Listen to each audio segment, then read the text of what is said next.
Hello everyone, welcome back to this mess. If you know me, you know I like physical games, but what's the point in having all this plastic if you can't even look at it? So that brings me to today's discussion. That being, what is the best way to organize them? Style 1, alphabetical. I feel like a lot of people can go with this, and honestly I feel like it's a pretty sound answer.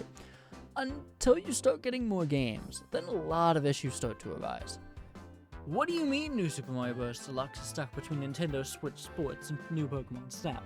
Where else would it be? I don't know about you, but I personally hate that a game like Super Smash Bros. Ultimate is stuck next to Survivor Castaway Island.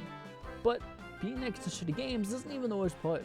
You can have an entire franchise spread out across the shelf if they like to change their name often.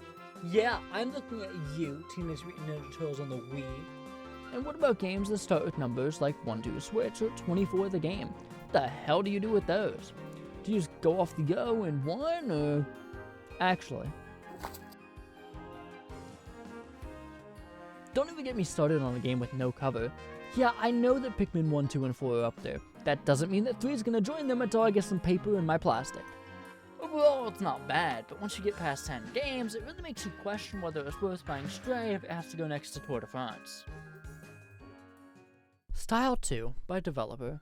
On the opposite side of the first group, I feel like this one's better for people with big game collections, but it definitely still has its issues.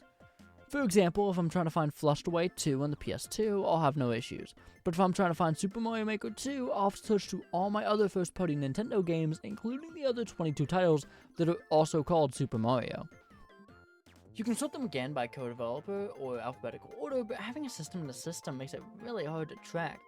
And then you have to go through all the Sonic games, wondering who the hell helped make this pile of bullshit. The last point I'll say for this one is if you like indie games or smaller companies, it's not really an organization system, you just have all the dream pinballs and medieval games lined up at the end. But I like playing garbage. Style 3, the I don't give a shit. The final one I'll cover today is just not giving a shit.